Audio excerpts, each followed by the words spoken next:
The Deercast is brought to you by Divana Hunting, Tom's Targets, Style, Game Larder by Tarrant Refrigeration, Harkeela and Fox Bullets. So hello everyone and welcome back to another episode of the Deercast. We are today kindly joined by Josh Ward from Farm and Field Deer Management. Josh, it's really lovely to have you with us. Hi guys, thank you very much. Yeah, doing really well. How are you boys? Yeah, all very good, well, thank you. I think the last complain. time we saw you, you had won. Was it a Chinese water deer or was it a muntjac target via our competition at the Stalking show? It was the Chinese water deer, kindly supplied by Tom's Targets at the Stalking show. Yeah, that was that's. I'll be honest, that was my first win on anything sort of competition-wise for a long time. So to sort of catch you on the sort of off chance and get into that raffle to then get drawn for that was, that was the Brucey bonus of the weekend, definitely, gents. So yeah, thank you for that. And has it seen some action yet? Oh, it's definitely seen some action. Yeah, it's had two or three paint jobs already. So bloody very hell, nice. that's been. Have you got the reactive one as well? Yeah, it has the little gong in the centre for the heart, lung, chest shot sort of area. So and it has one in the neck as well. So that's not been used so much, but it's definitely had some action already. I was secretly very jealous because I was sort of hoping whoever had won one of those wasn't going to turn up to collect it and Harry and I would get to take one home, but no such luck. You were straight up when we called your ticket number. I jokingly said to Justin, I said, "We'll go watch it, but I can't see me winning anything. It's just not my luck." And yeah, the first one out obviously couldn't make it. The second number drawn was me, so I was like, "Would you believe it?" So yeah, good weekend. And we should say Josh is a friend of Justin Carter, who was actually our first ever podcast guest, episode 1. So yeah, go back and listen to that one if you want to hear the really early days. But Josh, do you want to give us just a bit of a background on yourself, how you got into stalking and sort of how you've made your way through the industry? Yeah, of course, not a problem. So it all started for me many moons ago, growing up on the family farm. Learning as you go along in life, lots of things on the farm, lots of isms, lots of sort of passed down knowledge and information. And one of these things is pest control and deer management within the sort of agricultural sector, as you gents are especially aware, and most of the listeners will be. Deer management's massive, and on our farm we were mainly arable. We didn't have much things in the way of cattle or pigs or sheep. They'd sort of fizzled out as the years had gone on. So our main sort of money earner or income source was crop. And around Lincolnshire, where I'm from, there's a lot of fallow, a lot of roe, a lot of muntjac. So the big thing for us, especially the asparagus beds, the muntjac plagued the asparagus beds and the pheasant beds. So growing up, it was a case of you're not big enough to hold the rifle yet, you're not big enough to hold the rifle yet. But watching, family members stalk, that's something different. And watching that whole process from seeing them out and about, to going out with granddad, to having them shot, to having them skinned, to doing all of that, seeing the local butcher bring them back, that always sort of tweaked my interest. And then growing up, joined the military, went away, and on one of the camps I was serving at the time, he's now one of my best friends, a lad called Jason Hopkinson.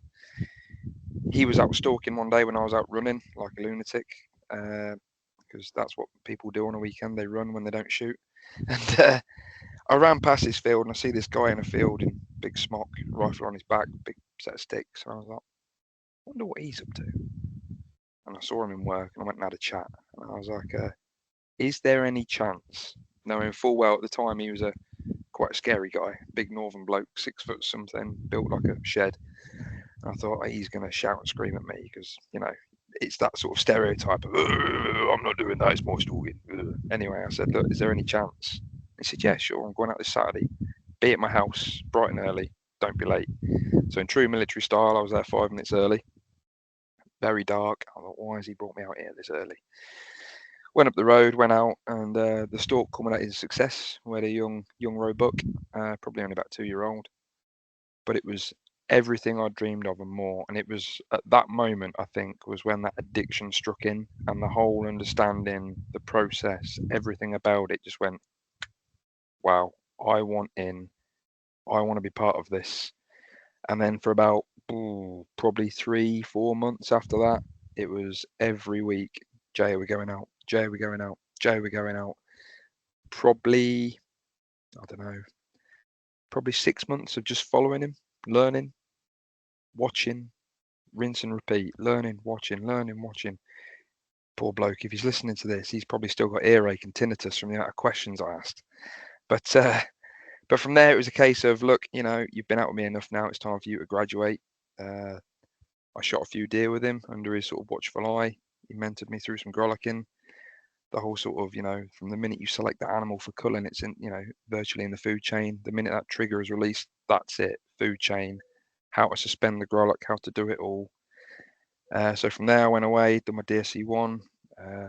Short while after DSC2, got my own rifle, all that sort of stuff slowly built. And then fast forward, coming up to what are we on now? Probably the best part of 8 or 9 years later, I'm now sort of paying that forward in my own way of trying to break down barriers, get more people into stalking, get them out and about, and just showing them actually, this isn't a high-end, expensive sort of sport. This is a crucial part of our nature, of our livelihoods, of our places of work and where we live, our farmlands, everything.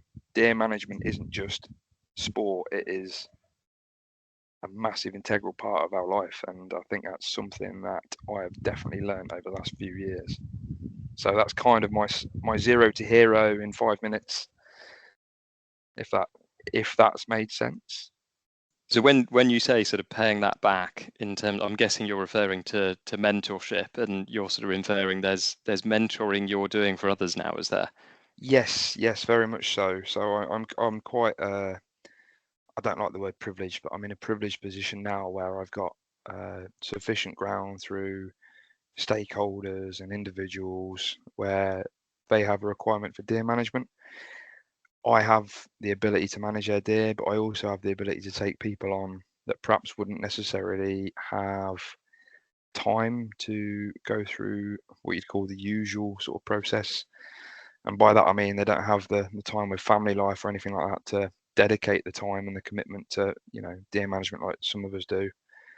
And they perhaps only are able to get out 4 or 5 times a year, but they don't want to go out and do masses of things. They're just interested. They can perhaps only get out once a month, maybe once every couple of months. So what I like to do with those sort of people, especially, or those that perhaps like myself, single parents, don't have the financial sort of ability to sustain a passion, because we all know how addictive and how expensive it can become very quickly with bits of kit and rifles and optics. And what I tend to do is those sort of people, they either get identified to me through friends or, just through conversations like this, listening to a podcast, meeting at the stalking show, out and about walking the dog, whatever it is, and or even people at barbecues trying venison for the first time.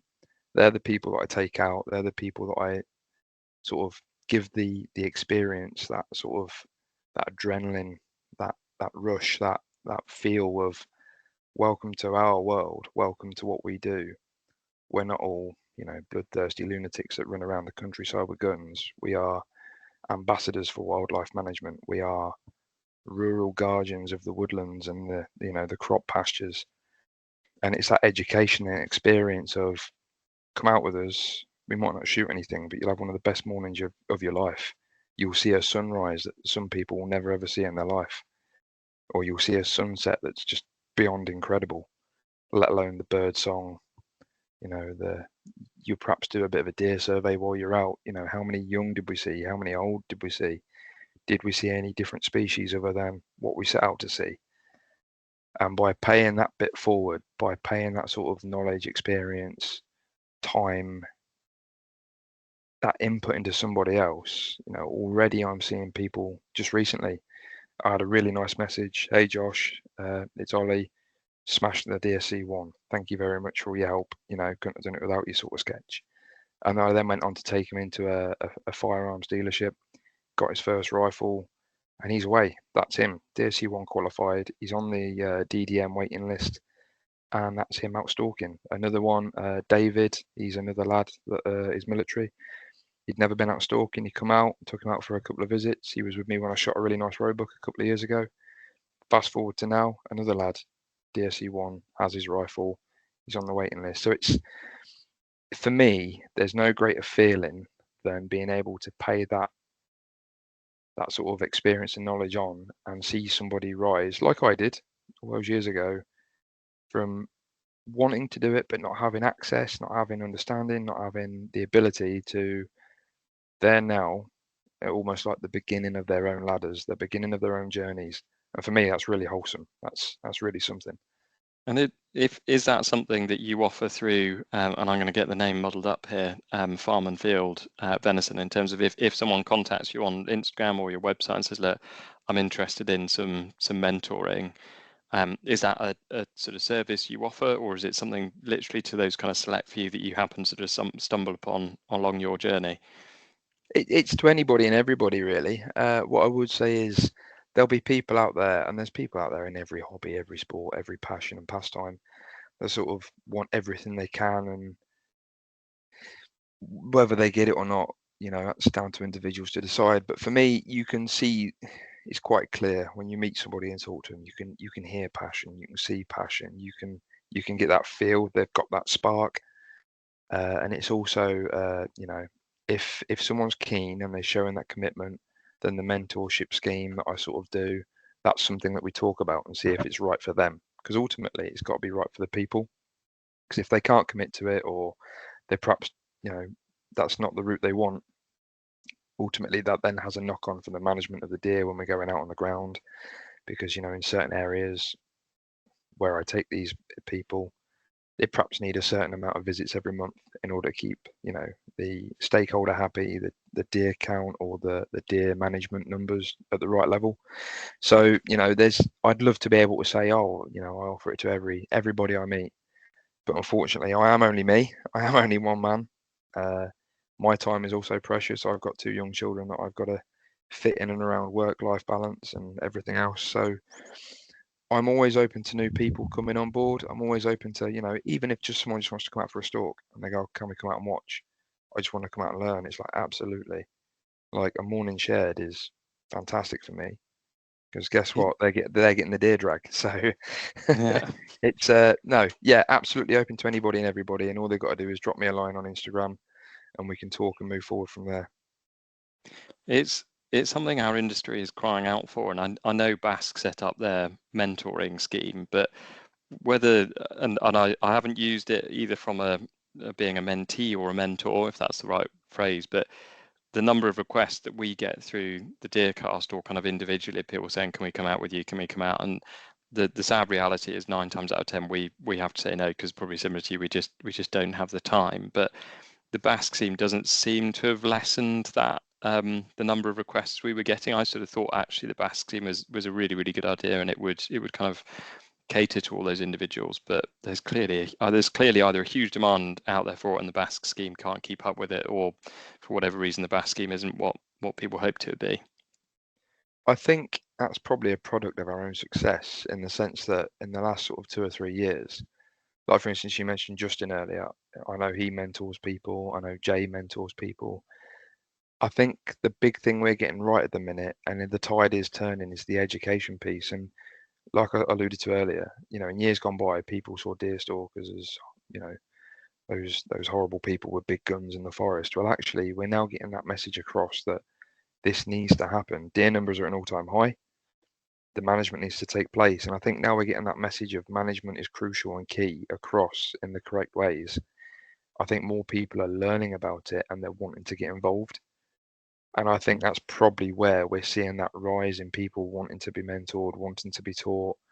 There's a more wider knowledge of what's going on now, and it's becoming more sort of socially accepted that actually deer management isn't that bad. It's not a terrible thing, and the byproduct of going out and stalking is a wonderful, sustainable, wild, free-range meat that's massively high in protein, really low in fat, brilliant for cholesterol. So I think personally, over the last 2 or 3 years, I've seen a big swing in the fact that people want to get involved because they just want to know. They want to know where that food, and this is the other thing, people want to know where the food comes from, right? And what better way to do it than to go out into the field, into nature's larder, and go, that one, for reasons X, Y, and Z, that deer is now going to be processed and into the food chain. So personally, I think, it's nothing that Basque are doing wrong. I don't think, there's always room for improvement in any scheme. But I think we are, as stalkers and as deer managers, we're a product of our own success now, and the fact that we're starting to win the turn of the tide, in the sense that people want to learn about it for the right reasons now, I think is great. And having lots of people want to get out is only ever going to be a good thing, as long as they're looked after by credible and well experienced stalkers. And of the people you take out, as someone who does a lot of mentoring, how many people do you feel like, you take them out and they actually become sort of fully fledged stalkers in their own right? Because obviously, I think people can have quite a romantic view of deer stalking, and obviously, as soon as you pull that trigger, there's quite a lot of work involved in, dealing with that carcass afterwards that people don't realise until they get out and do it. Yeah, absolutely. I mean, I'm quite lucky in my job in the military. Part of the things I do, I'm a fitness instructor. So one of the first questions we have, and one of the first real sort of approaches we have to this is, look, you have to understand that if we go out and do this, we have to, one, be able to get to the animal, and two, we have to be able to extract it in a manner that's not going to affect the viability of the venison. I.e., we can't just go out and shoot a deer because we're going out to shoot a deer.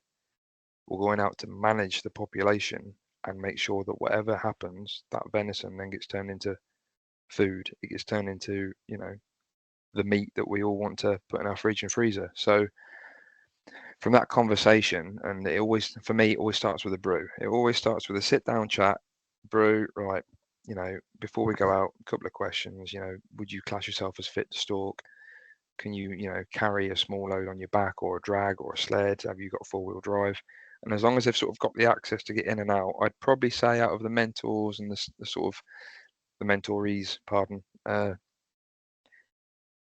I'd probably say, 6 out of the 10. If you was to put a number on it, I'd probably say 60% of people that I've sort of had on this mentorship, they probably go on to do the DSC1, get their own FAC, and try and go out and find somewhere they can manage themselves. And for me, that's massive, massive success, because it isn't for everybody. I've also had people come out and go, yeah, do you know what? Thank you ever so much for the experience, but it's just not for me.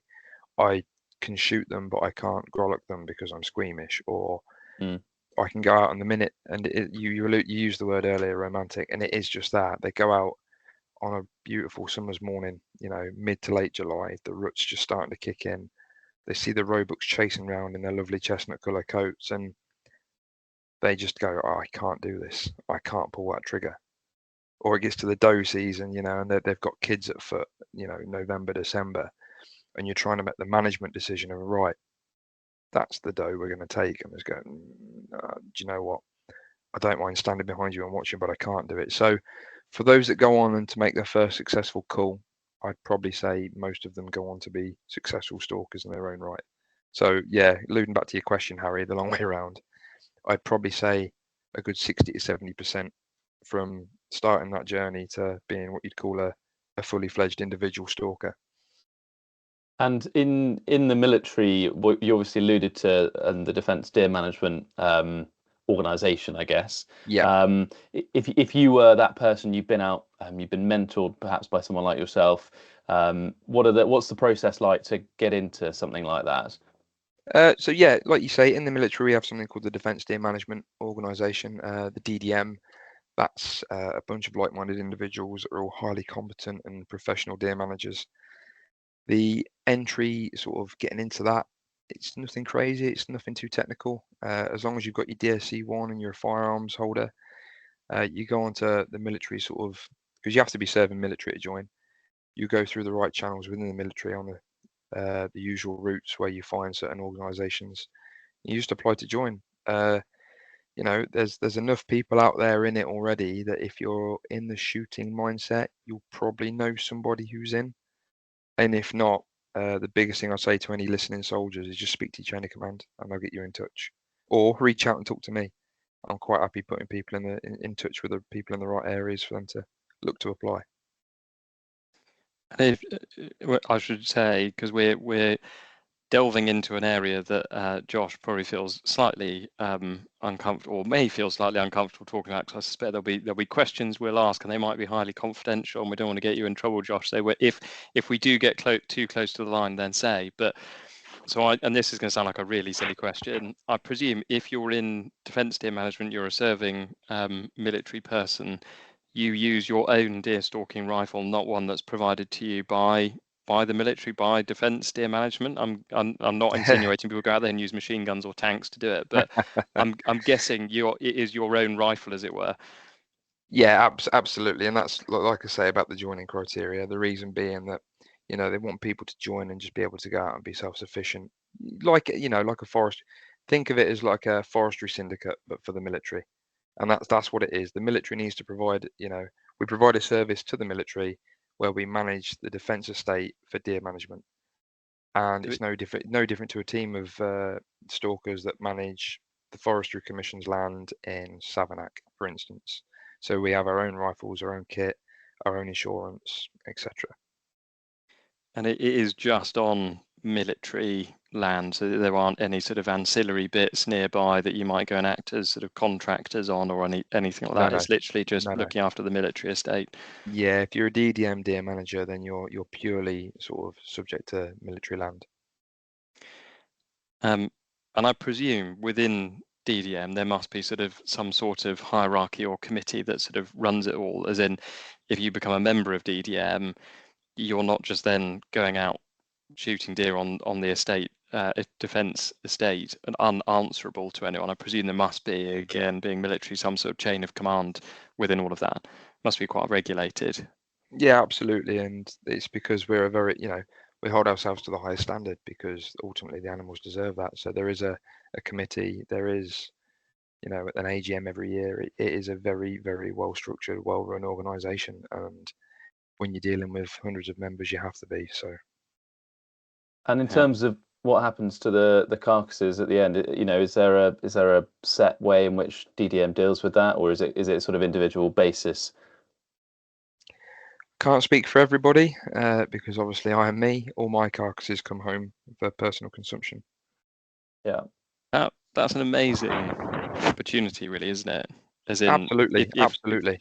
If you're a member of the military, firstly to be able to join an organisation like that, and then secondly be able to go out and procure meat that you can bring home to the table. That's pretty cool. There's not many jobs in this country, or I don't believe in the world, where you can, for me, go to work, turn spanners, and at the end of the day, go out on the training area and manage fantastic animals. The beat I'm on currently, I'm lucky enough to manage Seeker. How many people can go and fix a 300 TDI at lunchtime, and at tea time be larder in a Seeker stag? For me, that magic will never wear off, and we're very, very fortunate that yes, we work hard, but we also get the opportunity to to then reward our individuals afterwards with opportunities like this. I hadn't even thought about the fact that, and again, I'm guessing, and you probably can't say, but the defence estate must span most of the country. So actually, you must get access to different pockets of land that are hugely different to each other, but also then opens up an enormous possibility in terms of the different species you're potentially going after. We're very fortunate, and you can Google the stats and figures for just what land is military and what isn't, but within a year, there's nothing stopping a member of the Defence Deer Management Organisation doing all 6 of the UK's deer.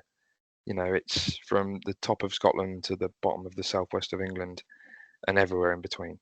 So, if you think of a deer species in an area of land, chances are there's military there.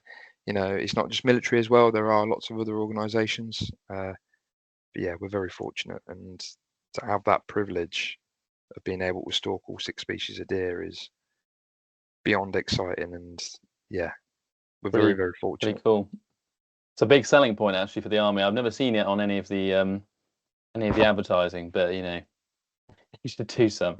Would you have signed up if you'd known, Harry? Is that what you're saying? Might have tipped me over, Is this the recruitment drive we need, Harry? Everybody needs a Harry. Let's get him on board. Let's get him signed up. And is it just members of the regular army, or do members of the TA in the DDM as well? The reserves, yeah. There's members of the reserves in as well.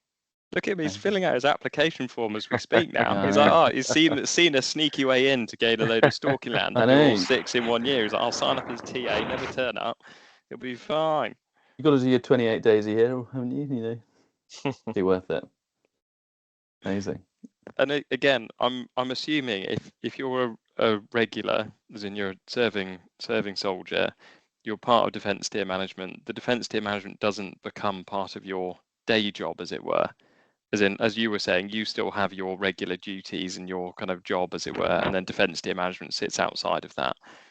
Yeah, we're all volunteers, so all the time we put into this is all sort of personal time. So, you know, we all owe a massive thanks to the guys and girls at work, in the committees, as the beat managers and everything else, because they're all volunteers, and without them, the organisation wouldn't run. So we're very lucky, very, very lucky.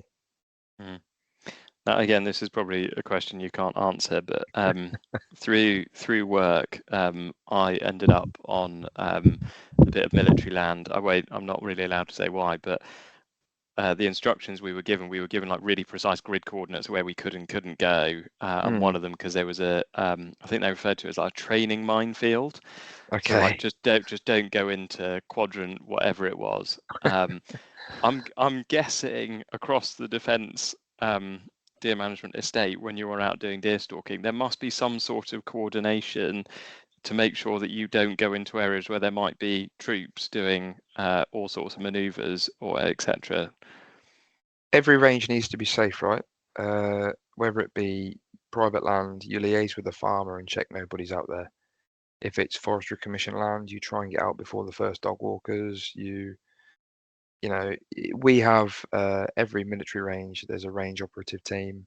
You have to book in and out through the range, and if it's just not safe, they'll tell you.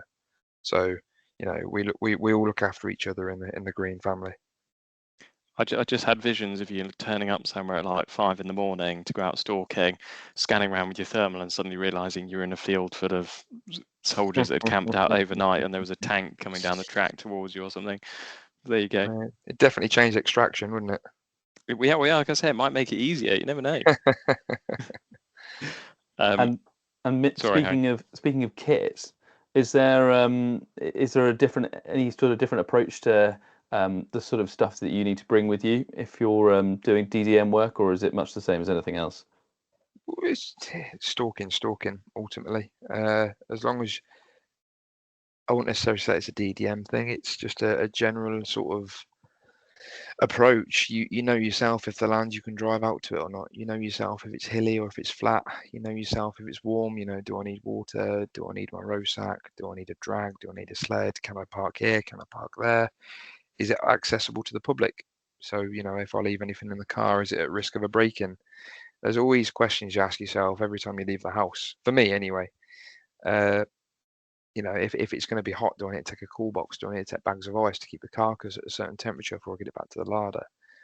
Always sort of, you know, it's not necessarily DDM specific, but that's just me. That's how my mind goes into overdrive when I start thinking of stalking, and I think that's just the passion and the sort of the want to be professional, if that makes sense. Can I ask you one more defence tier management question? I think we've done pretty well, because so far you haven't told us you can't answer anything. Because I had heard a vicious rumour that MOD, because of the amount of ammunition they use across training areas and ranges, that they've tried where possible to go lead free because of the sheer amount of lead they're expending or were expending. Within defence tier management, is that also a criteria or a consideration in terms of they say it's got to be lead free, or they're just not bothered? You can shoot lead or lead free. Interesting. And this will sort of neatly use that to segue away from defence tier management before we make you too nervous, should we, Josh? Are you a lead or a non-lead user? So for me personally, I use both, and I think personally, preference, it comes down to, you know, several factors. I know on the Forestry Commission syndicate I'm in, we're lead free, we're copper. For me, that's an expensive round per se for my rifle, not necessarily for everyone else's. my rifle is not fussy with any round until it comes to lead free, and then all of a sudden it's it's top drawer ammunition at X amount per round. But in the same breath, some of the private land I shoot lead, and for me, there's several reasons behind each round. If I'm on land that's naturally quite rocky, quite flinty, quite flat, quite where the risk of ricochets at a height, if I'm in land where I know that this deer is going to be for me, if I know that I'm out private stalking and I'm getting into big animals where the shot placement might necessarily be different, I'll use lead, because that risk of ricochet, that risk of the round not expanding, the risk of that animal running on into standing crop, whatever, if that's all higher and the risk of either reputational damage or animal welfare is a concern, that animal's getting shot with lead, because I know the performance of lead. I've been using it for years. It's tried and tested for me, and I know ultimately if that round passes through an animal, if it's hard, flinty, rocky soil in the flatlands of Lincolnshire, for example, I've not got to worry about Cambridgeshire or Norfolk. Whereas, for instance, down in the vast areas of Wiltshire that I'm lucky enough to stalk, where it's up and uphill, down dale, where backstop's plentiful, where it's forestry involved, then copper is the other alternative. Yeah, my preference is lead, just because of terminal ballistics and the fact that from a professional standpoint, when I'm out on my own, not with my mentors or mentorees, pardon, when I'm out on my own, I'm head and neck shooting, just because that's an experience and a decision I make, not necessarily all the time. It's very much situation dependent, and I stress that on anybody that's thinking of doing it. Look at your experience, look at your range work, look at your time on targets, and look at the position you're in. But for me, if I'm head and neck shooting and I'm on private ground and I'm out on management purposes where I need that deer to stay still and I want maximum terminal ballistic damage, then I'm using lead. Forestry Commission, it's copper all the way. And are you swapping between the two in one rifle, or have you got two rifles and one's your lead rifle and one's your non-lead rifle? So I used to have one rifle for everything, the 308, and that was very much a pain in the bum, shall we say, because you'd find a zero for the round you were using, and you'd use it and clean it and use it and clean it, and then you'd then change. For instance, I'd be out stalking on a Monday and Tuesday on private ground using lead, and then I'd change to the forestry on the Saturday, so I'd have to go out one night in the week, check zero, clean the rifle, check zero, dial it in, right. That scope's now set for lead free for this particular round. And rather than leave it to chance and just, oh, it's only 4 clicks right, go back 4 clicks left, it's in a case of no, after Saturday's stalk, go back, clean the rifle thoroughly, check zero, right, it's definitely on, making the adjustments, note it down. And it just got, so it was actually, this isn't going to be efficient, this is going to be more expensive than having a lead or lead free round, because time on targets, right? And that's just me. Some people might go, there's no need to clean your rifle, just dial it back, whatever. For me, everything boils down to animal welfare. You owe it to that animal to be as humane as possible when you come to managing. So for me, it was having that absolute faith in that kit and equipment. Now I've got a 243 and a 308. One's in lead, one's in lead free. And it's a case of, periodically they're checked on paper if I've not shot them recently. I believe that's just good practice. It also keeps your eye in that rifle, because every rifle slips slightly differently or slings slightly differently. They come onto sticks slightly differently. And a big thing in the military, or just in life in general, I suppose, is muscle memory for me. And it's how does that rifle feel on your shoulder? The barrel's really long, so if you're carrying it muzzle down, you've got to carry it at a certain angle. The bolt feels different. The recoil's different. Lead to lead free, using different grains of bullet weight. Do they react differently terminally? What's the drop on lead compared to lead free? So you could talk about lead versus lead free all day long till the cows come home. Ultimately, I think we as shooters have a obligation to look after the countryside that we sort of love to be in so much. Personally, do I believe that comes down to our shot choice? I think it's debatable, and I think we'd be here all day having that debate. I think the responsibility lies in the hands of the shooter. Yeah. Do they feel safe ultimately shooting that round? And if you feel through your own personal experience that if you've got lots of flat ground where the ricochet risk is high, and that you've not perhaps got the experience, you could always say, should you really be shooting there? Ultimately, it's because safety is paramount. It's you can't have the fun without being safe. Yeah. But for me, that would be, thinking of the science behind it and the way that the lead, breaks up on impact and expands. For me, that's a lead shot. If I'm in hilly forestry and I found a lead-free alternative that works for me, then I'd feel more confident and comfortable shooting that lead-free projectile. Yeah. And in terms of the sort of food chain aspect of that conversation, where do you see that? Do you have a view on the importance of lead versus copper? I mean, a lot of people have some quite interesting views on that. The first thing I'd say was I'm still standing. Growing up on the farm, everything was shot with a shotgun. And we're talking years ago when paper cases and black powder still hadn't faded out. So I'd argue on shot placement over shot width. If you'll shoot, my argument for this is when you're out doing pest control jobs and you're shooting air rifles and rifles at rats, squirrels, etc.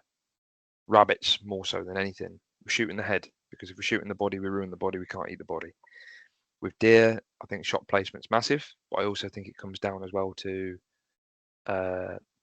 doing it properly and giving the animal the justice it deserves. If we chest shoot animals with lead, if we're chest shooting them properly in the area that we're taught and the area that we want to shoot them in, ballistic damage from the lead is, I wouldn't say minimal, but it's lesser than, say, for instance, if you smack it in the shoulder or you spine it or you pull it, and it all comes down to once that animal is in the chiller, it's in the food chain.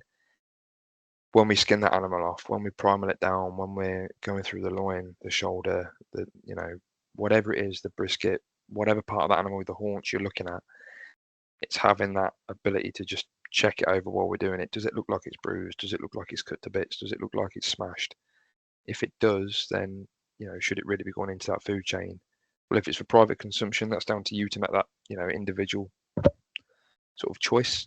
For the more experienced shots, for those that are sort of on the professional verge and the spectrum where they're putting it through, game larders, or they're putting it through commercial sort of processing facilities, you'll probably find most of those people head shoot anyway, or neck shoot. One, for yield of meat, but two, when you're out doing large numbers and large quantities of animals, it's that animal is going to drop where hopefully.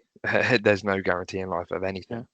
But when you're head shooting lead or lead free, you're not damaging the meat regardless of what you're using, and the animal's going to drop on the spot. So when you're in herds of fallow, you've not got to worry about, yes, we've just shot 3 fallow, but they've all been shot in the chest, and all the underside of the loin and the tenderloins are all smashed because the lead's fragmented into a million pieces. I think ballistic design is so efficient these days. It's, even with shotguns, you're struggling to really find the damage per se from the projectile. So I think, linking back to the original question, I think it's more shot placement over what is shot with. And we're going to get asked this question 100% in the comments if one of us doesn't ask it. Which is what is your non-lead bullet of choice?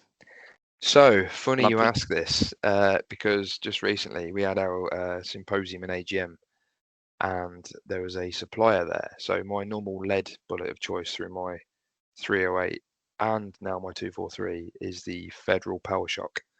Through the 308 it was 150 grain, through the 243 it's 100. Mm-hmm. The lead-free alternative at the minute, I've been using the Barnes through the 308, the TTSX. It's fantastic round. Seiko blade is another one that I use. For me, it's for the amount I shoot it, it's more of a whatever's in stock. I'll buy, you know, a couple of boxes of it and just check zero, and that rifle's good to go then. But at the weekend, I've stocked up on the lead-free Federal Power Shocks. They're £30 a box, or that's what I paid for them. And for me, that's half price of what I normally pay. So there'll be some ballistic testing, hopefully this weekend. There'll be some range work with the Chinese water deer. He'll make an appearance again, and he'll be getting shot at from different ranges and different positions, and you know, fingers crossed that absolutely groups how I want it to. And if that does, then again, that cost point, that makes it a much more viable lead-free option. And you know, is that the way the market goes? Is that the way to get people shooting lead-free, by putting that money into the research and development of finding a cheap alternative? Possibly, as long as it has that ballistic effect that the stalker needs. Because it's not a want, let's face it, it's a need. We want that bullet to perform, whether we put it in the chest, the neck, the head, wherever you need to put it. As an inexperienced all the way through to professional stalker, that bullet must do what it says on the tin, which is humanely and swiftly end that animal so as it doesn't suffer. So my lead-free bullet of choice for the listeners out there that are absolute, like me, kit pests and want the best value for money, for the 308, I'd say the Barnes TTSX or the Seiko Blade. But watch your space, the Federal is under review as we speak. I didn't realise Federal were doing a non-lead bullet, but there you go. No, I was clueless until this weekend. It's blown my mind. It's incredible value. £30 a box. I can't find lead bullets for £30 a box. No, I can't load them at that cost. No.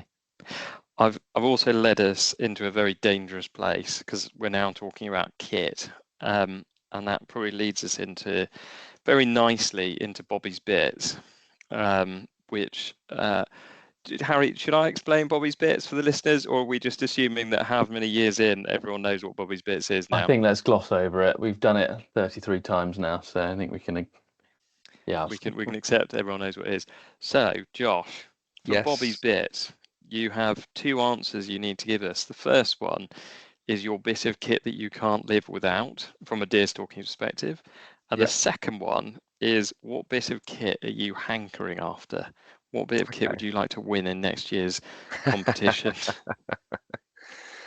Right, first bit that I can't live without. I think, to be brutally honest, it's quite simple, really.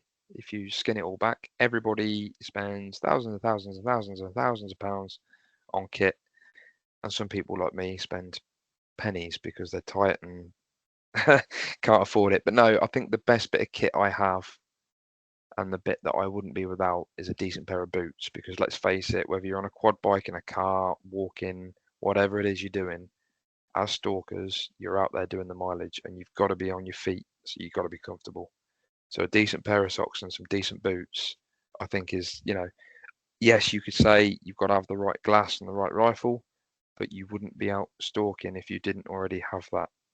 So I think as far as kit goes, away from, you know, let's not talk rifle, I think as far as personal kit goes, it's got to be boots and socks. And where would you advocate getting boots from? Because again, that's a question we get asked all the time, is where or what boots would you recommend, etc. And we've never really done a kind of big boot comparison or test or anything like that, have we, Harry? Yeah. So go on, Josh, tell us where yours are from, or what do you swear by? The Quartermasters. No, I'm joking.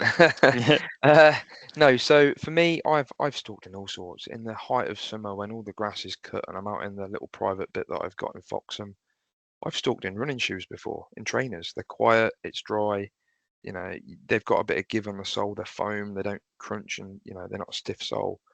But ultimately, as far as boots go, I've worn Harkeela, I've worn Mendel, I've worn Bates, I've worn Akus, God knows how many I've worn. But I think you've got to find what fits your foot first and foremost.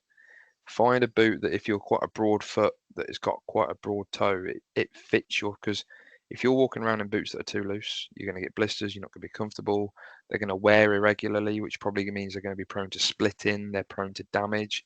If you don't look after your boots, or you have boots that you can't look after, they're going to fall to bits quicker and degrade quicker. So find a boot that fits you, find a boot that fits your price point, and more importantly, find a boot that fits your terrain that you're going to be stalking. If it's boggy marshland, get a pair of Gore-Tex boots. If it's going to be dry and it's going to be quite warm and there's lots of tall grass, you might want a boot with quite a high eyelet count, like 18 eyes or something, so you don't, you can get your gaiters up around and protect yourself against ticks or wet grass in the mornings. If it's nice and flat arable land, you might only want an ankle pair of boots, something like an Aku Pilgrim, where you can just cut around, lots of flexibility and mobility in the joint. So yeah, rather than issue like a product endorsement of, oh, I think this is the best boot, because again, it's like lead versus lead free, right? Everybody's got an opinion. I would say it's more important to find a boot that fits your foot and the terrain you're going to stalk, without copying out of giving a direct answer. It's a good answer. We've never had boots before. We've got to trust the army lad to suggest boots. That's it. On your feet all day, every day, tabbing out the mileage. It's like tyres on your car. You wouldn't drive to Scotland on a pair of £30 tyres, would you? So some of us would. Wait until he joins the reserves. He'll be able to afford the proper tyres then. Yeah.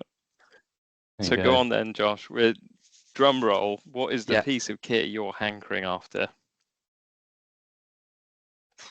This time of year, probably something, if it's out there, it probably already is out there. Something, like a game cover or a muslin cover for the carcass that you can, I don't know, damp it, get it nice and cold, like some real nice cold water that keeps that carcass cool at a temperature that's going to be transportable back to any sort of chiller unit, but fly proof. You've got the game covers out there, you've got the deer covers, you've got sled covers, you've got all sorts. But for me at the minute, they're all a bit, if you can't keep that cool or in the shade, the sunlight's going to warm them up, has a glasshouse effect. I'd like to see a product on the market, and I'd probably just give people ideas and they're going to go make millions of pounds. So remember who your friends are and who came up with it first. But I'd like to see something like a muslin game cover that you can dampen down and it just stays cool, or has a battery pack in it with a small fan at the bottom, keeps that air circulating at a nice chilled temperature, doesn't warm up. Because ultimately, like I said, I've alluded to throughout the podcast, it's all about keeping that venison, that animal, the minute it's shot, food chain worthy. And cooling it down properly to the correct temperature has got to be the first step once it's emptied, especially in this lovely, touch wood, summer sun we're experiencing. Well, Josh, I've got some good news for you. Well, good and bad news. The bad news is I don't think that product exists yet, so you might be able to make one. But the good news is that the Farming Equipment and Technology Fund grant is open, and under that you can buy refrigerated trailers for carting deer around. So go and have a look at one of those, because given the number of deer that you must be culling, especially with defence deer management, then you may just find a useful one. Oh, I'd love one of those. That's like gold standard, isn't it, behind the truck? It would be good, wouldn't it? There we go. We'll try and get one for the competition next year. Yeah, but that'll be the year you don't give me the free ticket. Yeah, we'll have had to up the entry, because we'll have spent 10 grand buying a trailer. Yeah, you've all listening to him and loved listening to him, but now you can thank him for your ticket entries. Yeah. Excellent. Well, Josh, thank you so much for joining us. Conscious we've taken quite a lot of your evening already, and no, pleasure. Thank you. You've got little ones to get back to, so thank you very much for joining us. No, pleasure. Thank you for the invite, guys, and hopefully, some of the stuff's been a little bit sensitive, but hopefully this has been good for the listeners and a little bit of an insight into some of the world that they perhaps don't already know anything about or are quite interested about. Perfect. Thank you, Josh. We'll catch you soon. Pleasure. Thank you, boys. See you soon.